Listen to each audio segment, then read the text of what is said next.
उत्तर पूर्वी दिल्ली संसदीय क्षेत्र से पिछले 10 सालों से लगातार सांसद रहे भारतीय जनता पार्टी के प्रत्याशी मनोज तिवारी जहां मोदी जी को तीसरी बार प्रधानमंत्री बनाने के लिए वोट मांग रहे हैं, वहीं दूसरी ओर इंडिया गठबंधन के प्रत्याशी कन्हैया कुमार स्थानीय मुद्दों पर वोट मांग रहे हैं।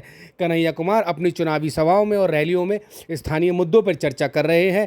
कन्हैया कुमार डिमांड कर रहे हैं कि आखिर दिल्ली विकास प्राधिकरण गरीबों के मकानों को क्यों तोड़ रहा है और मनोज तिवारी गरीबों के मकानों को बचाने में नाकाम क्यों साबित हो रहे हैं।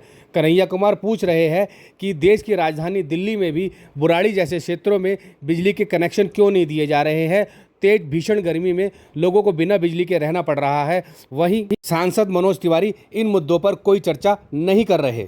आपसे पूछना चाहता हूं कि जो बच्चा गोद में था वो चलना शुरू किया है कि अभी तक गोद में ही बैठा हुआ है। ये जो परिस्थिति है, इस परिस्थिति को बदलने की ताकत आपके हाथ में है। इस परिस्थिति को आप बदल सकते हैं अगर आप इस देश की सत्ता को एक संदेश दें कि साहब 7 सीट में आपने 6 सीट बदल दिए, 6 पर कैंडिडेट बदल दिया, 7वें पर कैंडिडेट क्यों नहीं बदला?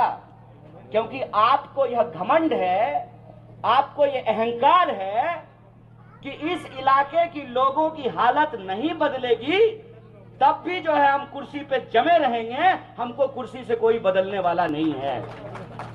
इसीलिए मैं आपके बीच वोट मांगने से पहले ये कहने के लिए आया हूं, वोट देना या नहीं देना आपका अधिकार है, लेकिन अगर पिछले 10 साल से आप जिन समस्याओं से जूझ रहे हैं उनसे अगर आप मुक्ति चाहते हैं, आप चाहते हैं कि हम एक ऐसे विकल्प को चुने जिसने गरीबी किताब में नहीं पढ़ी है।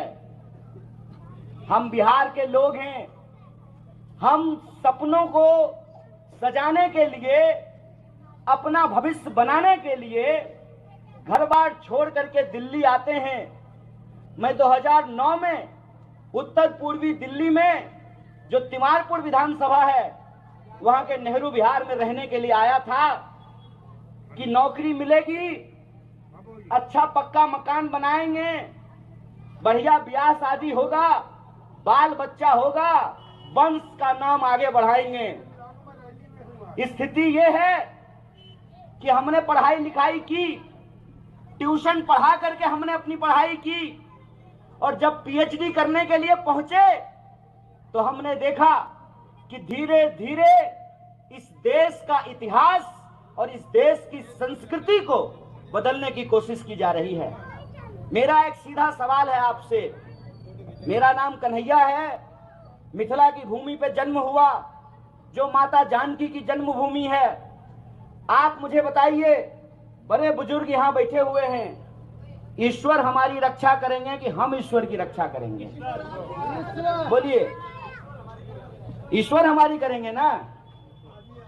हम तो ईश्वर की रक्षा नहीं करेंगे ना, ईश्वर हमारी रक्षा करेंगे ना।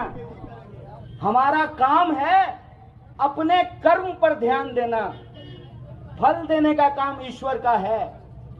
आजकल कुछ लोग अपना कर्म पे ध्यान नहीं दे रहे हैं और ईश्वर की रक्षा करने का दावा कर रहे हैं। तो मेरा एक सीधा सवाल है, रे भैया, तुमसे ही गली तो बन नहीं रहा है, तुमसे नाला तो बन नहीं रहा है, रोड तो तुमसे बन नहीं रहा है और तुम ईश्वर बचाने के लिए आए हो। अपनी कुर्सी बचाने के नाम पर लोगों को गुमराह करना बंद करो।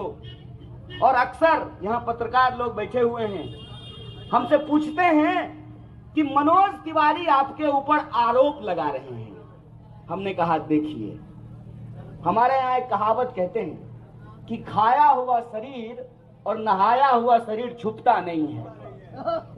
आप हमारे ऊपर आरोप लगा रहे हैं और जो है आपके आरोप को हमने कई बार जवाब दिया है, लेकिन झूठ बोलने वाले लोग, उनकी ऐसी आदत होती है कि वो झूठ बोलते ही हैं। तो अब मैं उनको खुली चुनौती है तो तुम इस एरिया में रहने वाले लोगों के सवालों का जवाब दो कि 10 साल में तुम्हारे खाते में 28 करोड़ रुपया पहुंच गया, इस एरिया में रहने वाले लोगों के खाते में 15 लाख रुपया क्यों नहीं पहुंचा?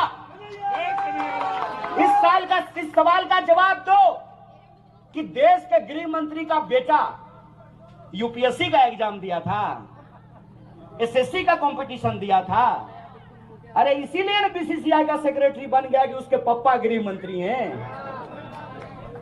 गृह मंत्री का बेटा बनेगा बीसीसीआई की सेक्रेटरी और हमारे बच्चों को नहीं मिलेगी नौकरी। आपको मैं बता दूं कि केंद्र सरकार के अधीन 30 लाख पद खाली हैं, 30 लाख, और कोई भी एग्जाम समय पे नहीं होता है। और एग्जाम जब होता है तो प्रश्न पत्र लीक हो जाता है, पैसा लेकर के नौकरी बांटते हैं। अगर घूस देने का पैसा नहीं है तो गरीब जो है अपने बच्चों को पढ़ा नहीं सकता है, अपने बच्चों को नौकरी नहीं दिला सकता है। और आप सब लोगों को सुन करके दुख होगा कि एक घंटे में 2 नौजवान हमारे देश में आत्महत्या कर रहे हैं। एक घंटे में 2 किसान हमारे देश में आत्महत्या कर रहे हैं और कहते हैं कि हम तीसरी सबसे बड़ी अर्थव्यवस्था बन गए हैं। बहुत बधाई आपको, लेकिन ये बताइए कि अगर हम तीसरी सबसे बड़ी अर्थव्यवस्था बन गए हैं तो वो 80 करोड़ लोग कौन हैं जिनको लाइन में लग करके 5 किलो अनाज लेना पड़ता है? वो लोग कौन हैं? मैं कहता हूं कि नई दिल्ली में रहने वाले बड़े बड़े लोग, मेट्रो भी अब आता है इस एरिया में। एक बार मेट्रो लेकर के ई रिक्शा पकड़ करके आइए उत्तर पूर्वी दिल्ली और देखिए ये है भारत की जनता किस हालत में रह रही है। अपने खून पसीने की कमाई से अपना परिवार चलाते हैं, फल बेचते हैं, दुकान चलाते हैं, नौकरी करते हैं, बिजनेस करते हैं। हालत ये हो गई है कि जो 400 का सिलेंडर मिलता था वो 1200 रुपए में मिलता है। बोलिए मिल रहा है कि नहीं मिल रहा है? जो सोना 35,000 रुपए तोला मिल रहा था 73,000 रुपए तोला मिल रहा है। जो दवाई 5 रुपए में मिलती थी वो 15 रुपए में मिल रही है। जो जूता 100 रुपए में मिलता था वो 1000 रुपए में मिल रहा है। जो तेल 60 रुपए किलो मिलता था 200 रुपए किलो मिल रहा है। जो पेट्रोल 50 रुपए लीटर मिलता था 100 रुपये लीटर मिल रहा है। महंगाई इस देश के आम लोगों की जान निकाल रही है। सब कुछ महंगा होता जा रहा है।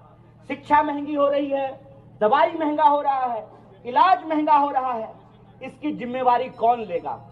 हम क्यों सरकार चुनते हैं?